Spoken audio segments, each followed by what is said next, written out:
Hey! Welcome back, everyone. Hello, hello. We are so happy you are here today. Okay, so I have a question for you, and I want you to really think about this. Ooh, a question already? We are starting fast today. Yes, we are. Okay, here is the question. Are you ready? I'm ready, and I think our listeners are ready too. Okay, here it is. You study English every day. You learn vocabulary, you study grammar, but when someone speaks to you in English, you still don't understand them. Why? Ooh, wow. That is a really good question, actually. Right? And maybe you feel this too. You read English, no problem. You write English, okay, but listening is hard. So hard. I remember when I was learning, I would listen to someone speak, and I would think, wait, what language is this? Is this even English?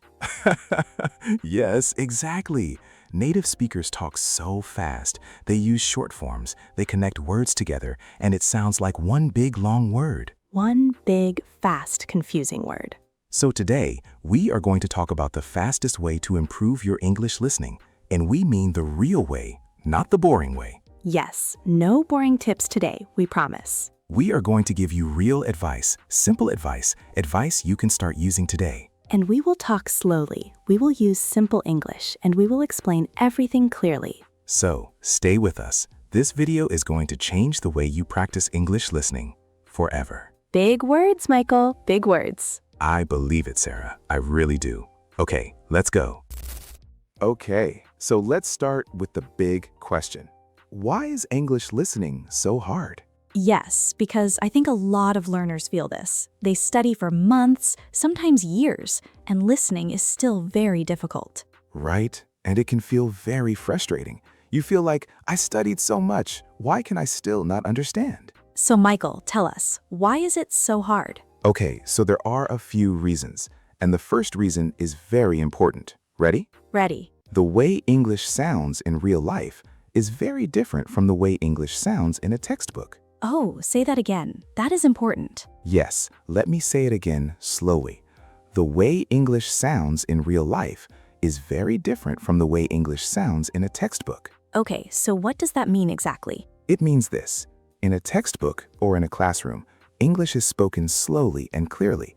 Every word is separate. Every word is easy to hear. Like, I am going to the store. Ha, yes, exactly like that. Very clear, very slow, almost like a robot. A very polite robot. But in real life is very different. In real life, a native speaker says, I'm gonna go to the store. Wait, gonna? What is gonna? Great question. Gonna is how native speakers say going to in speaking, in fast, natural speech. So I'm going to go becomes I'm gonna go. Exactly. And this is what we call connected speech, when words connect together and change their sound. Oh, I see. So the words are still there, but they sound different because they are said quickly, together. Perfect. Yes, exactly right.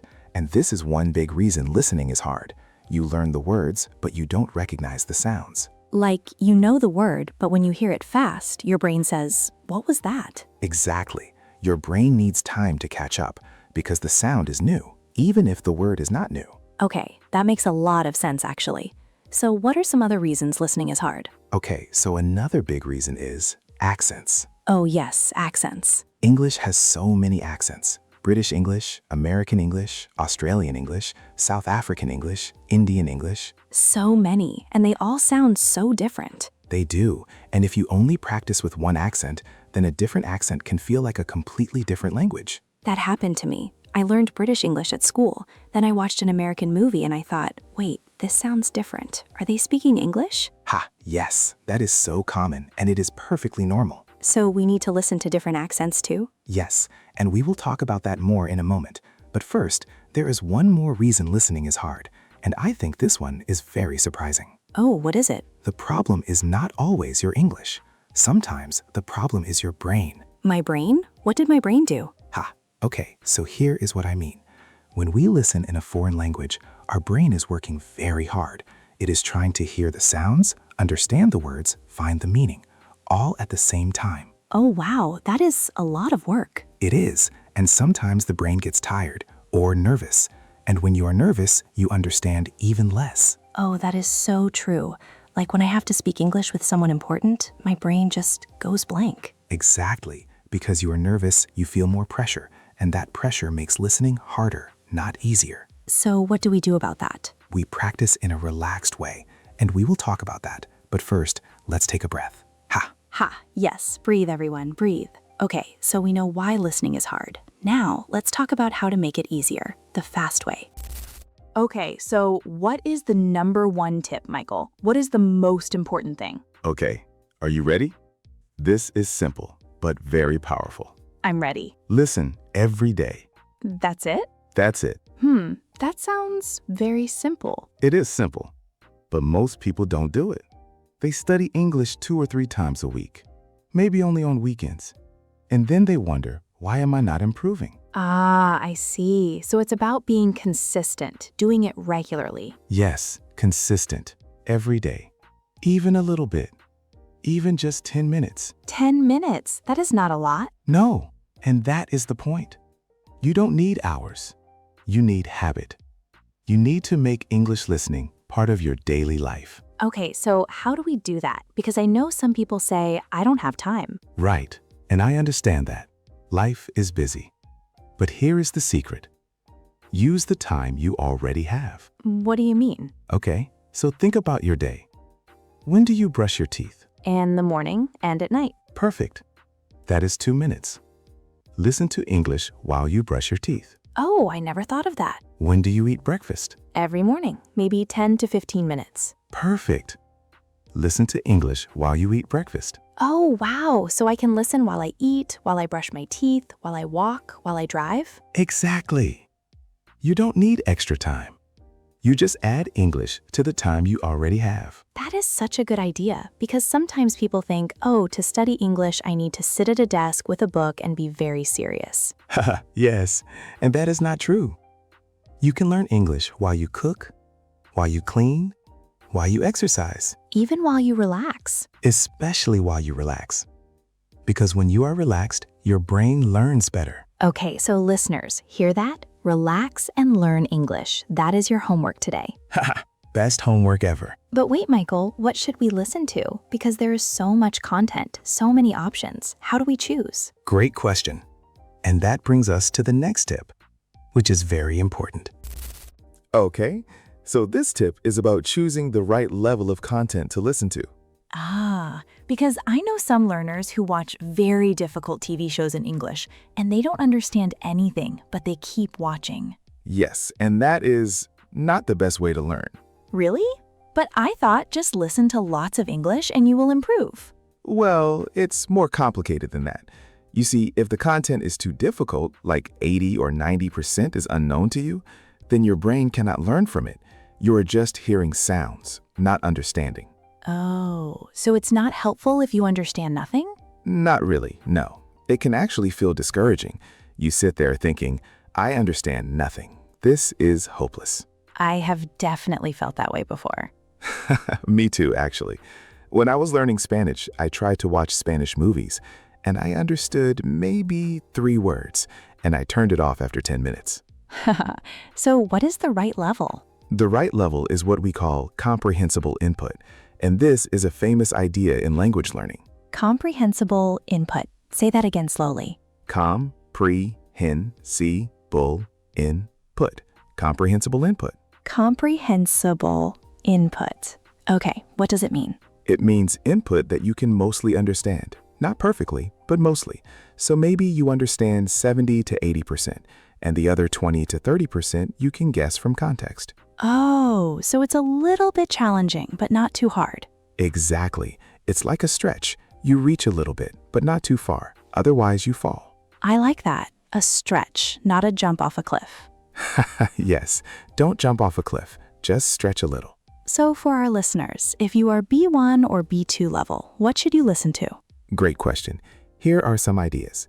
Podcasts for English learners, like this one, because we speak clearly and slowly. Oh, good choice. Thank you. Also, simple YouTube videos in English, TED Talks, but the simpler ones, audiobooks for children or young adults, simple news programs, and TV shows, but choose ones with simple dialogue, not complex drama. Oh, so like a cooking show or a travel show? Yes, those are great because the language is natural but not too complicated, and you can also see what is happening. The visual helps you understand. Okay, that makes sense. Can I say something important here? Of course. I think sometimes learners feel embarrassed. They think, oh, this content is for children. I should watch something harder. Ah, yes, I understand that feeling, but it is not right. Using content that is right for your level is the smartest thing you can do. It is not embarrassing. It is effective. Yes, it is about learning, not about showing off. Exactly. And when you understand most of what you hear, you feel good. And that good feeling helps you keep going. And that is so important, to keep going, to not give up. Yes, consistency is more important than difficulty, every time.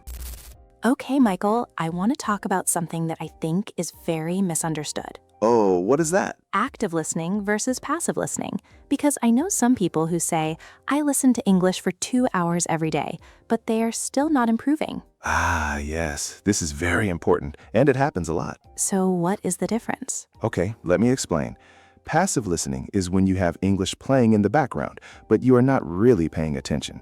You are doing something else. Your mind is somewhere else. Oh, like when I have English music playing while I work on my computer, but I am thinking about my work, not the music. Exactly. That is passive listening. And it is okay. It is better than nothing. You are building a habit. You are getting comfortable with the sounds of English. But it isn't enough on its own? No, not on its own. To really improve, you need active listening, and active listening is very different. So what is active listening? Active listening is when you focus completely. You really try to understand every word, every sentence. You think about what you hear. You pay attention. Oh, so it takes more effort. Yes, more effort, but much bigger results. When you listen actively, your brain makes stronger connections, and you remember more. Okay, so how do we do active listening? Can you give some examples? Of course. So one way is listen to a short audio, maybe 1 or 2 minutes, then pause and try to say in your own words, what did I just hear? Oh, like summarizing it in your head or out loud? Yes, out loud is even better because then you are also practicing speaking. Okay, I like that. What else? Another way is listen and write, called dictation. You listen to someone speaking and you try to write down exactly what they say. Oh, dictation. I remember doing that at school. Is it still useful? Very useful, because when you write, you have to understand every word. You can't guess, you have to really listen. And then you can check, did I write the correct words? Exactly. And when you find a mistake, that mistake is very valuable because you learn from it. Oh, I like that. Mistakes are valuable. I want to write that down somewhere. Write it down. Okay, another active listening technique. Listen and then answer questions about what you heard. Like listening comprehension questions? Yes, exactly. A lot of YouTube videos and podcasts for English learners have questions at the end or in the description. Use them. Oh, so we should not just watch and then go on to the next video. We should actually stop and think. Yes, stop, think, answer, review. That is active learning. That is how you improve quickly. Okay, so to our listeners, next time you watch an English video, don't just watch. Think about it. Pause. Ask yourself, what did they say? What was the main idea? Did I understand? Perfect. Yes, that is such good advice, Sarah. Thank you, Michael. Okay, I know this is a topic that people always talk about. Subtitles. Should we use them or not? Ah, the great subtitle debate. Yes, because I see two groups of people. Group 1 says, never use subtitles. Your ears need to work. And Group 2 says, always use subtitles. It helps you understand. So who is right? The answer is both, but it depends on how you use subtitles. Okay, explain. Okay, so there are different ways to use subtitles, and some ways are much better than others. Let's start with the worst way first. Ooh, the worst way. The worst way is you watch with subtitles in your own language, your native language. Oh, because then you are reading, not listening. Exactly. If you read the translation, your brain skips the English. It takes the easy shortcut. It does not learn. So that feels comfortable, but it is not helpful. Not helpful at all. You can watch 10 movies this way, and your listening will not improve. Okay, so what is the right way to use subtitles? The right way is use English subtitles, not your language, English. Oh, so you are reading and listening at the same time in English. Yes, and when you see the word and hear the word at the same time, your brain connects them, the sound and the spelling, and you start to recognize that word faster next time. Oh, that is interesting. So subtitles in English actually help your brain learn the sounds? Yes, exactly. Because you hear gonna and you see going to, and your brain says, ah, that is what that sound means. Oh, okay, I love that. That is a very clever tip. And here is another tip about subtitles. It's a 3-step method, and it works really well. Oh, tell us. Step 1. Watch a short video, maybe 3 to 5 minutes, with English subtitles. Okay. Step 2. Watch the same video again, but this time no subtitles. Oh, so you are testing yourself. Yes, and because you already watched it once with subtitles, you already know the words, so now you are training your ears to hear them. That is smart. And then step 3? Step 3. Watch one more time with English subtitles again to check. Did you understand correctly? Oh, wow. So watch with subtitles, then without, then with again. Yes, 3 times, and each time your brain understands more and your ears get better at catching the sounds. Listeners, this is really good advice. Please try this method. Seriously, it works. It really does. I have used it myself, and I've recommended it to so many students, and it helps. Okay, can I share something quickly? Of course. I want to say, if you are enjoying this conversation, please hit the like button. It really helps our channel grow. And subscribe if you haven't already. We make new English learning videos every week. Yes, thank you so much for watching and listening. Every like and subscribe means so much to us and to this community. Okay, back to the tips. Back to the tips. Okay, Sarah. This next tip is my personal favorite. I love this one. Ooh, what is it? It is called shadowing. Shadowing? Like a shadow? Like a dark shape on the ground? Yes, like a shadow. Because a shadow copies you. It follows you everywhere. It does exactly what you do. Oh, okay. So shadowing in English means copying? Exactly. Shadowing is when you listen to someone speaking English and at the same time, you speak along with them. You copy their voice, their speed, their pronunciation, their intonation. Oh, so you listen and speak at the same time? Yes, at the same time, like an echo. They say something and you say it right after, or even at the same time. That sounds difficult and maybe a little funny. It does sound funny, and yes, at first it is hard, but it is incredibly powerful. Why? What makes it so powerful? Because when you shadow, you are training your ears and your mouth at the same time. You are listening for sounds, and you are producing sounds, both at the same time. It is a full workout for your English brain. Oh, wow. It is like going to the gym, but for your English. I love that. Yes, exactly. An English gym workout. Okay, so how do you do it? Can you show us? Yes. Okay, so here's how you do it. Step 1. Find a short audio or video with a clear native speaker. Something not too fast. Okay, Step 2. Listen first. Just listen. Get the general idea. okay, just listen first. Don't speak yet. Step 3. Play it again. And this time, speak along. Copy every sound, every word. Don't worry about being perfect. Just try to follow. And what if it's too fast? Great question. Many apps and video players let you slow down the speed. So play it at 75% speed or 80% and shadow at that slower speed. Oh, so you can slow down the audio. That is very helpful. Yes, and then as you get better, slowly increase the speed back to 100%, and then you will sound just like the speaker. Can shadowing really change your accent? Yes, over time, yes. Because you are training your mouth and ears to produce English sounds the natural way, not the textbook way. Okay, I want to try this. What content is good for shadowing? Good question. For beginners, use content that is clear and slow, like this podcast. Good answer, Michael. You can also use TED Talks or simple YouTube videos, or even dialogues from English textbooks if they have audio. And you said don't worry about being perfect. I think that is very important because some learners are scared to make mistakes. Yes, and I want to say this clearly. Making mistakes is okay. Making mistakes is normal. Making mistakes is how you learn.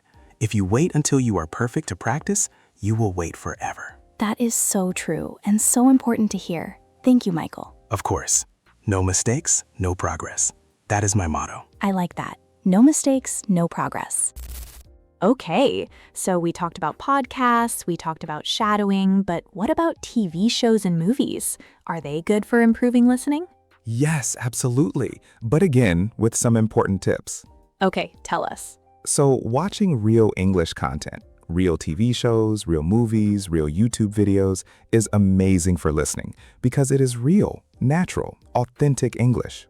But sometimes the characters speak very fast, or use slang, or use idioms. Yes, and that is what makes it challenging, but also what makes it valuable. So what do you recommend? What kind of shows are good? Okay, for B1 to B2 learners, I recommend a few types. First, shows with simple, everyday dialogue. Family shows, cooking shows, travel shows, reality shows. Like cooking competition shows? Yes, those are great because people talk about food, emotions, simple daily life. The language is natural, but not too complicated. What about news? Is watching English news good? News is interesting. Newsreaders speak very clearly and slowly, so that part is good. But the vocabulary can be difficult. Politics, economics, big, complicated words. So maybe not the best for beginners. Maybe start with simple news, like BBC Learning English or Voice of America Learning English. They make news with simple vocabulary, specifically for English learners. Oh, that is a great resource. BBC Learning English? Yes, excellent resource. Free, online, and very well made. What about YouTube? Because our listeners are on YouTube right now. Yes, YouTube is amazing because there is so much content for every level, on every topic. So what channels do you recommend for English listening practice? Well, our channel, of course. Of course, #1 recommendation. But also, there are many great channels. Channels that teach English slowly and clearly. Channels about daily life in English-speaking countries. Vlog channels, documentary channels. And the great thing about YouTube is you can use subtitles. You can slow down the speed. You can pause, you can rewatch. Exactly. YouTube is like a classroom you control. You set the speed, you choose the topic, you decide when to stop and when to continue. I love that. You are in control. Yes, and being in control is important because then you can match the content to your level and your mood. Oh, your mood, yes. If I am tired, I watch something easy and fun. If I am energetic, I try something harder. Perfect approach. Your brain learns better when you are engaged, when you enjoy what you are watching. So the message is watch what you enjoy in English. That is a form of learning. 100%. Enjoy yourself and learn at the same time. That is the best kind of learning. Okay, let's talk about music, because I know a lot of people love listening to English music. Oh yes, music. I love English music. I listen to it all the time. And that is great. But here's the thing. Listening to music is mostly passive. We talked about that earlier. Right, because when you listen to music, you are usually doing something else. Exactly. But there is a way to make music more useful for your English listening. Oh, how? By reading the lyrics while you listen. Oh, of course, lyrics. Yes, find the lyrics, the words, of your favorite English song and read them while you listen. You will hear words you could not hear before. You will understand phrases that were confusing. And you learn new vocabulary too, because songs use interesting and creative language. Yes, and songs are also great for learning natural expressions, idioms, phrasal verbs, things you might not find in a textbook. I learned so many words from songs. I remember one song that had the phrase, "let it go," and I thought, oh, that means stop worrying about something. Don't hold on to it. Haha, yes, let it go. Very famous phrase. Very useful in daily life. Exactly. And I never forgot it because of the song. And that is the power of songs. They stick in your memory because music helps the brain remember things. Yes, like you hear a song once and the words stay in your head all day, for better or worse. Yes, exactly, for better or worse. Okay, what about podcasts? We talked a little about this, but can you say more? Yes, podcasts are one of the best tools for English listening because most podcasts are just people talking, natural conversation about topics they love. And you can listen while you do other things. Yes, while you drive, while you exercise, while you walk, while you cook, podcasts are perfect for that. And there are English learning podcasts, like this one, that are made specifically for learners. Yes, and those are especially good at the beginning because the speakers talk slowly, use simple vocabulary, and often explain what they mean. But later, when you are more advanced, you can listen to podcasts that are not made for learners, just regular English podcasts about topics you enjoy. Exactly. Start with learner podcasts, then gradually move to native speaker podcasts. That is a very natural progression. Okay, listeners, start with us. And then one day, native English podcasts about whatever you love: sports, science, history, cooking, whatever. Exactly. The world of English content is huge, and it is waiting for you. Okay, Michael, I want to talk about something that I think is very important, and many people forget it. What is that? After you listen, you should speak. Oh, yes. This is so important. Because some people practice listening for months, but they never try to speak. And then when they have to speak, they freeze. Exactly. Listening and speaking are connected. They work together. You can't really improve one without the other. So can you explain that connection? How does listening help speaking? And how does speaking help listening? Great question. Okay, so when you listen a lot, you learn how English sounds, the rhythm, the stress, the speed, and your brain stores all of that. Like building a library in your head? Yes, a sound library. And when you speak, you use that library. Your brain remembers how words sound, and it tries to produce those sounds. Oh, so the more you listen, the more you have to copy when you speak. Exactly. And the more you speak, the better you understand when you listen. Because when you practice speaking, you notice what is difficult, what words you can't say, and then you focus on listening for those words. So they feed each other. Perfectly said, Sarah. They feed each other like a cycle. You listen, you speak, you get better at listening, you get better at speaking. So what are some ways to practice speaking after listening? Okay, here are some ideas. After you listen to something, repeat it out loud. Say the sentences you heard. Like repeating it from memory? Yes, or look at the transcript, the written words, and read it aloud, like an actor. Oh, I like that. Like reading a script, but in English. Yes, and you try to sound like the speaker you heard. Same speed, same emotion, same pronunciation. And that is also shadowing, right? We talked about that. Yes, it connects. Shadowing is a big part of the listen then speak cycle. Okay, what else? Another idea, find a language exchange partner, someone who wants to learn your language and you help them, and they help you with English. Oh, language exchange. That is a great idea. Where can people find language exchange partners? There are apps and websites for this, Tandem, HelloTalk, italki, many options, and they are free or very low cost. And speaking with a real person is so different from just listening alone. So different, because with a real person, you have to listen carefully, you have to understand and then respond, and that is the real test. And it is also motivating because you are connecting with someone, a real human.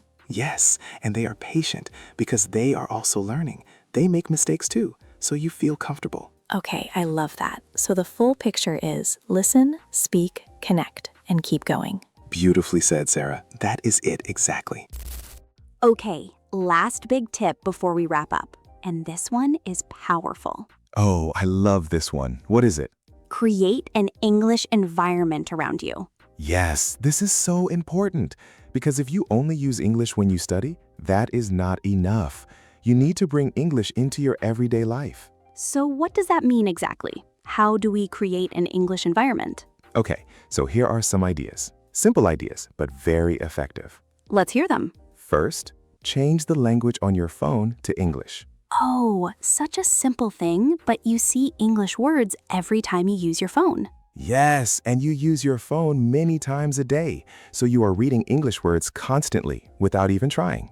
Okay, what else? Change the language on your social media. Instagram, YouTube, Facebook, set them to English. So the menus, the buttons, everything is in English. Yes, and follow English accounts, English speakers, English pages, so your social media feed is full of English. Oh, that is clever, because we spend so much time on social media. If it is in English, we are learning while we scroll. Exactly, and it doesn't feel like studying. It just feels like being on your phone.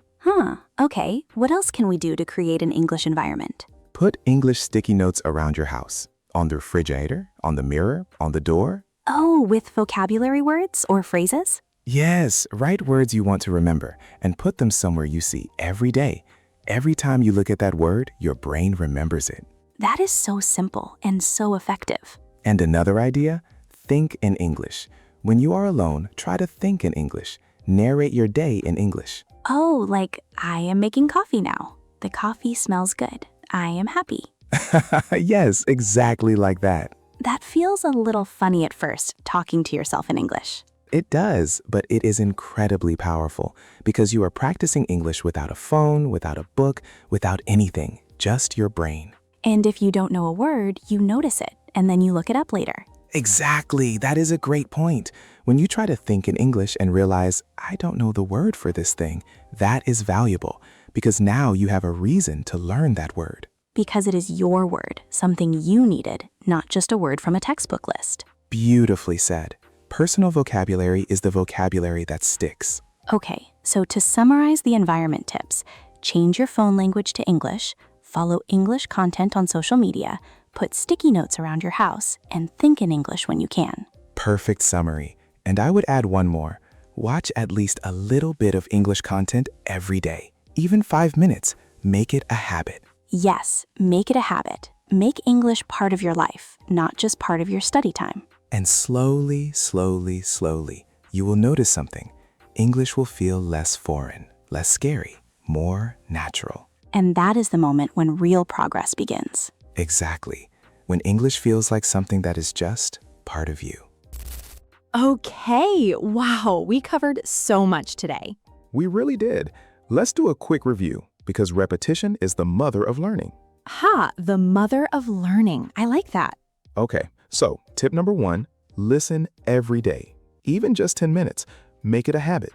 Tip number 2, listen to the right level. Not too easy, not too hard. Around 70 to 80% understanding. Tip number 3, use active listening. Focus. Try to understand. Pause. Review. Don't just let English wash over you. Tip number 4, use subtitles the right way. Use English subtitles, not your native language, and use the watch 3 times method. Tip number 5, shadow. Listen and speak at the same time. Copy the speaker. Train your ears and mouth together. Tip number 6, Watch real English content. TV shows, YouTube, movies, things you enjoy with English subtitles. Tip number 7, use music and podcasts. Read the lyrics. Listen while you do daily activities. Tip number 8, listen, then speak. Connect listening with speaking. Practice retelling what you heard. Find language partners. And tip number 9, create an English environment. Change your phone language. Follow English accounts. Think in English. Make English part of your life. Wow, that is a lot of great advice. It is. But remember, you don't have to do all of these at once. Start with 1 or 2 and build from there. Yes, start small, be consistent, and trust the process. Your English will improve, we promise. And remember, every single person who speaks English well today was once a beginner. Every single one. Yes, even native speakers had to learn. Okay, maybe not English, but they learned something. True. True. Learning is human, and you are doing it right now by watching and listening to this video. You are already practicing. Yes, give yourself credit for that, seriously. You showed up today, you listened, and that matters. It really does. Okay, before we go, we have a question for you, and we want you to answer in the comments. Yes, here is the question, and it is a good one. What is your biggest challenge with English listening? Is it the speed, the accents, new vocabulary, or something else? Tell us in the comments. We read every single comment, and we love hearing from you. Yes, and if someone writes a comment in English, that is extra listening and writing practice. Exactly. So write your comment in English if you can, even a short one. My biggest challenge is, and then finish the sentence. Because practicing in the comments is also learning. Every little bit counts. Every little bit counts. Beautifully said. Okay, listeners, thank you so much for being here today, for listening, for learning, for being part of this community. You are amazing. Seriously. Learning a language is one of the hardest and most rewarding things a person can do, and you are doing it. Keep going. Don't give up. And remember, every day that you listen, you are getting better, even if it doesn't feel that way. Progress is happening, even when you can't see it. Trust the process. If you enjoyed this video, please give it a thumbs up. It helps so many other learners find this channel. And subscribe if you haven't yet. We release new English learning content every week, and we would love to have you as part of our community. And share this video with a friend who is learning English. It might be exactly what they need today. Okay, that is it for today. Thank you so much, everyone. See you in the next video. Bye for now. Bye-bye.